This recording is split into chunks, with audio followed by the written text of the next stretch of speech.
herzlich willkommen zu einer neuen Folge Storytime Tuesday. Ja, letzte Woche gab es leider kein Video von uns. Es lag daran, dass es mir leider nicht so gut ging, gesundheitlich. Ich war so ein bisschen am Kränkeln, aber darüber wollen wir jetzt auch gar nicht länger sprechen, denn wir sind wieder am Start. Uns geht's mehr oder weniger gut. Also, nein, wir sind gesund, alles ist super. Deswegen gibt es heute wieder eine neue Folge von uns. Und zwar sprechen wir über unsere ersten Eindrücke in Indien direkt nach der Landung, wie es war, wie die ersten Tage verlaufen sind und was wir euch über Delhi erzählen können. Genau. Für Selena war das Ganze ja schon etwas emotional am Flughafen bzw. im Flieger. Da gab es erstmal eine kleine Weinattacke, weil du dich so gefreut hattest. Ja. Und dann nach ein paar Stunden sind wir dann schließlich angekommen und wurden auch direkt vom Flughafen abgeholt mit unserem Fahrer. Und das war schon mal der erste Schock, beziehungsweise es war einfach, wir haben uns totgelacht in diesem Auto. Der Verkehr, Leute, ihr glaubt es nicht, es ist einfach unbeschreiblich. Überall sind Menschen, überall sind so viele Autos, so viele Tuk-Tuks, so viele Rikschas. Echt, keiner fährt auf seiner Spur, es wird gehupt, was das Zeug hält. Es ist einfach anders. Es war sehr witzig. Vor allem dachten wir schon so, als wir mal im Ägypten-Urlaub waren, dass das schon krass ist, aber Indien setzt nochmal eine Schippe drauf, übertreibt nochmal komplett. Vor allem fährt auch einfach alles Mögliche und auch vor allem unterschiedlich. Zum Beispiel zu 5 auf dem Roller, mit Kind vorne, mit Baby vorne, gar kein Problem. Es wird alles auf dem Roller transportiert. Alles. Es ist einfach witzig, genau. Und dann sind wir ja in unserem Hostel angekommen, was auch wirklich eigentlich ein gutes Hostel war, weil wir einfach gut aufgenommen wurden. Also uns wurde natürlich erstmal gesagt, wo wir was zu finden bekommen, also wie zum Beispiel ein Geldautomat, worauf wir achten sollten, auf Betrüger, bla bla bla. Und für uns war es auch das erste Mal in einem Schlafsaal schlafen, also mit fremden Menschen. Wir waren in einem 4-Bettzimmer. Genau, wir waren in einem 4-Bettzimmer mit 2 weiteren Damen und es war auch ein relativ kleines Zimmer, also wir hatten ein bisschen Probleme, ehrlich gesagt, unsere ganzen Sachen da zu verstauen, weil es halt so eng war. Der Rucksack stand dann halt mitten im Raum und jeder hatte nur so einen kleinen Schließfach für die Wertsachen und so. Aber Leute, wir haben es überlebt. Mehr oder weniger. Nein, Spaß. Ging eigentlich voll mit denen. Vor allem, weil es ja auch 2 Frauen waren, war es eigentlich entspannt. Ganz angenehm, ja. Aber war auf jeden Fall auch eine neue Erfahrung für uns. Ja. Ja, und dann ging es ja mit dem Sightseeing los in Delhi. Ja, also das war wirklich wild, weil ja, Sachen besichtigen ist ja das eine.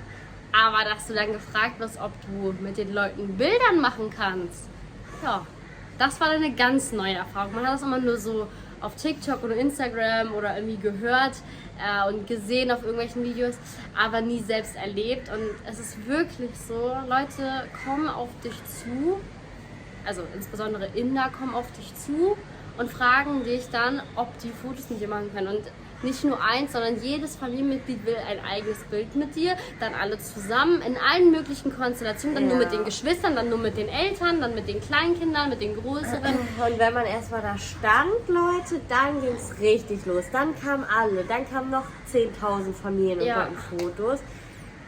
Die waren zwar immer nett und haben immer nett gefragt und wenn man Nein gesagt hat, dann haben die jetzt auch nicht gemeckert oder so. Aber nach einer Zeit war es dann doch anstrengend einfach, aber man hat sich gefühlt wie so ein Star irgendwie. Es war schon ein bisschen lustig, also ich fand's witzig. Ja, also sie waren höflich, man kann jetzt nicht sagen, dass sie irgendwie einen begrapscht haben oder hinterhergerannt sind oder so. Alles gut, aber man hat jetzt schon irgendwie so ein bisschen verstanden, wie sich die Stars fühlen. Ich hatte auch eine ältere Dame, die war irgendwie total aufgeregt und dann hat sie auch so, sie hat einfach so meinen Arm die ganze Zeit angefasst und hat so ein Foto dann gemacht. Es war witzig. Ja. Es war besonders. Aber das macht einfach so jede Touristenattraktion noch mal krasser, weil du eigentlich nie irgendwo da stehen kannst, ohne dass du nicht gefragt wirst. Und die machen dann auch so auf Undercover einige, weil die sich nicht trauen zu fragen, machen die dann so. Ja. Laufen dann so an dir vorbei, so. So richtig undercover. Man checkt es aber trotzdem einfach. Einmal habe ich auch gesagt, ich sehe, dass du mich filmst. Aber so, Und er so, nein, ich filme gar nicht. Ich so, okay. Genau. Ja, apropos Inder, Vorsicht ist geboten. Vertraue niemanden. Nee. Natürlich kann man jetzt sagen, okay, wir haben einfach nur so ein Bild davon und wir haben diese Erfahrung gemacht, aber wir haben uns auch mit anderen Touristen ausgetauscht und es ist wirklich so, es geht hier wirklich nur ums Geld machen, wie leider überall, aber hier nochmal so ein bisschen anders, weil hier wollen die eigentlich helfen, dass man von A nach B günstig wegkommt. Hier wollen die auch eigentlich helfen, dass man weiß, wo was gut ist und wo was schlecht ist. Ja? Es ist wirklich so, die Tuk-Tuk-Fahrer ziehen einen ab. Du musst richtig hart bleiben. Am besten immer, also so machen wir das zumindest, immer in der Uber-App. Also natürlich, jede Stadt hat nicht Uber. So, du musst natürlich immer gucken, ob die Stadt Uber hat. Aber wenn es eine Uber-Möglichkeit gibt, dann schau immer nach im Handy, was ist da der Preis. Weil Uber erkennt ja nicht, ob du ein Tourist oder ein Einheimischer bist. Also gibt ja den einheimischen Preis. Und wenn du siehst zum Beispiel jetzt, okay, für 60 Rupien kannst du von A nach B kommen, dann und der Tuk-Tuk-Fahrer sagt zu dir, er will 200, dann weißt du schon für dich, okay, der will dich komplett verarschen und kannst halt den Preis dementsprechend runterhandeln, weil du weißt, was man eigentlich bezahlen würde. Aber du kannst auch manchmal mit Uber bezahlen direkt, das ist dir überlassen. Wir haben halt meistens Bargeld, deswegen machen wir das immer so.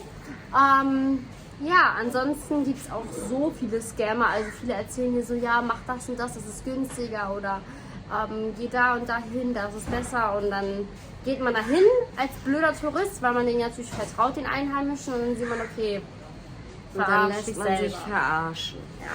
Ja. Und so ist es auch zum Beispiel bei den Eintrittspreisen.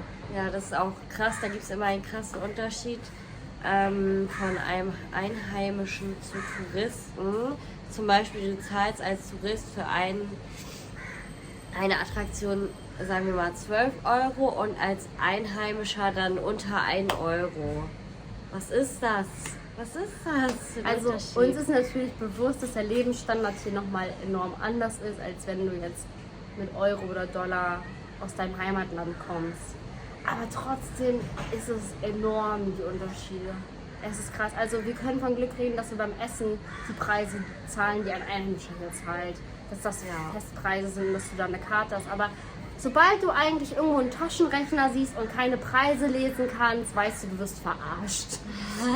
Und Scammer-Taschenrechner. Ja, genau. Ansonsten gibt es hier auch in Großstädten Metros. Also in Delhi sind wir auch Metro gefahren. Das ist sehr günstig, das ist auch sehr sauber. Ja. Also Indien ist ja wirklich, Leute, dreckig.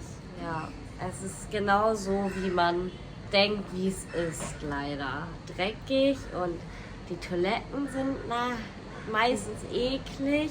Überall laufen Kühe rum, scheißen überall hin, die fressen vom Müll. Also es ist wirklich nicht übertrieben. Leider. Ja. So viel zu Indien erstmal. Die ersten Eindrücke, die wir gesammelt haben. Wir werden natürlich einen Monat in Indien bleiben und Woche für Woche werden wir euch mehr über Indien erzählen, was wir immer noch mehr erfahren dann auch und euch dann berichten. Ne? Mal sehen, ob sich das Blatt noch wendet. Wir hoffen es natürlich sehr. Ja. Gut, das war's dann für heute und dann sehen wir uns nächste Woche wieder. Bis dann! Ciao!